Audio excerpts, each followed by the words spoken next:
Top quality और consistent performance के लिए सिर्फ सिल्वर पंप्स। टॉप क्वालिटी और कंसिस्टेंट परफॉर्मेंस के लिए सिर्फ सिल्वर पंप्स, नाम याद रखना।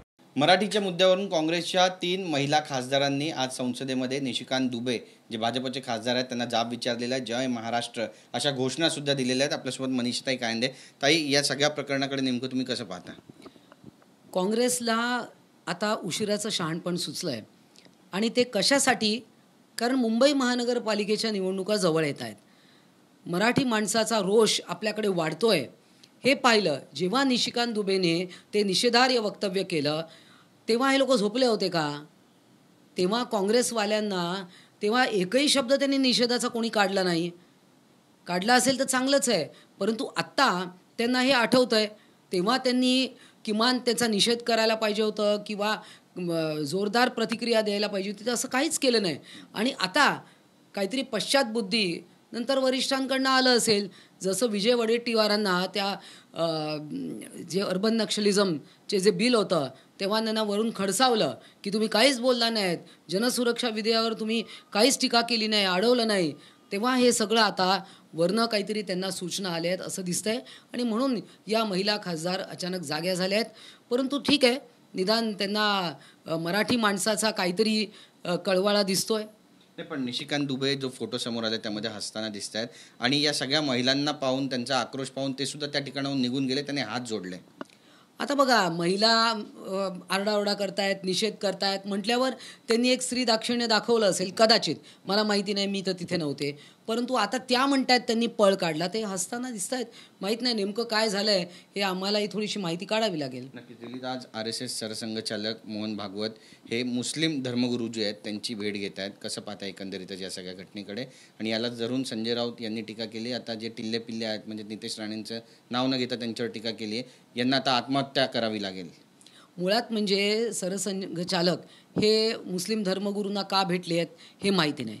त्या भेटीमागचं प्रयोजन काय किंवा काय निमित्त आहे याच्यामागे निश्चित पहिले आपण शोधून काढलं पाहिजे। लगेच प्रतिक्रिया देणं आणि लगेच टीका करणं तो राऊतांचा स्वभाव आहे आणि त्यांच्या स्वभावाला कोण काय करणार? नक्कीच 7/11चा जो हल्ला झाला होता, ट्रेन ब्लास्ट झाले होते, सुप्रीम कोर्टानं आता हायकोर्टाच्या निर्णयाला स्थगिती दिलेली आहे। महत्त्वाचा निर्णय असं म्हणावं?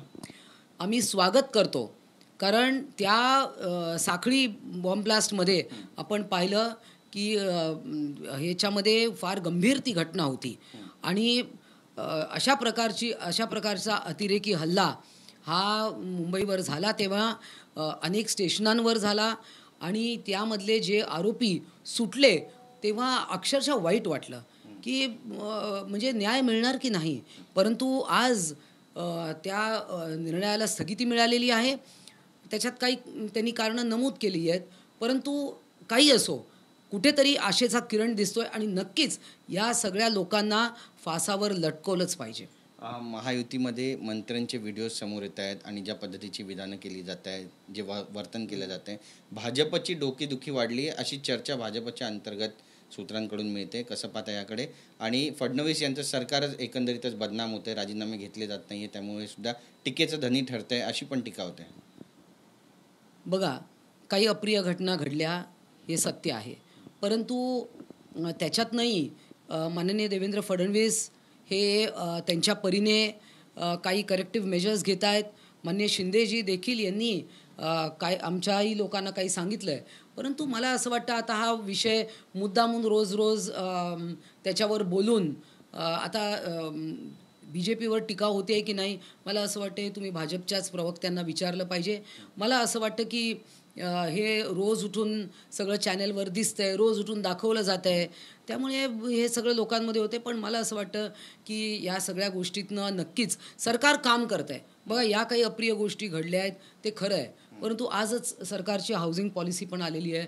रोज काही ना काही महाराष्ट्राच्या जनतेसाठी प्रत्येक पाऊल आम्ही जनतेच्या हितासाठी टाकतोय, ते आमच्यासाठी जास्ती महत्त्वाचं आहे। नक्कीच, पण कुठेतरी फडणवीस यांची वक्रदृष्टीच पडलेली आहे का शिवसेना आणि राष्ट्रवादीवर?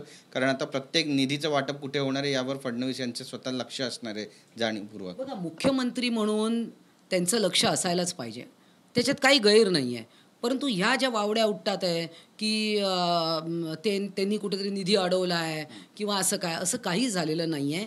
या केवळ काही रूमर्स काही लोक पसरवत आहेत आणि तीन पक्षांमध्ये काहीतरी बेबनाव आहे, अनबन आहे, हे सतत दाखवण्याचं आहे. उबाटा गटाच्याच या सगळ्या रूमर्स आहेत.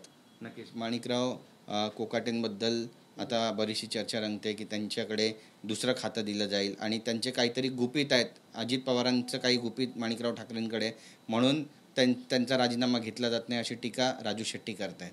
बघा, याबद्दल मी काहीच वक्तव्य करणार नाही. हा माननीय अजितदादा यांचा निर्णय आहे. देवेंद्र फडणवीस, मी जे काय वाचलं आहे वर्तमानपत्रातून किंवा प्रसारमाध्यमातून, की अजितदादा त्याच्यावर योग्य तो निर्णय घेतील. नक्की. धन्यवाद आमची बातचीत केल्याबद्दल. कॅमेरा पर्सन संतोष कदमसह गिरीश गायकवाड, TV9 मराठी, मुंबई.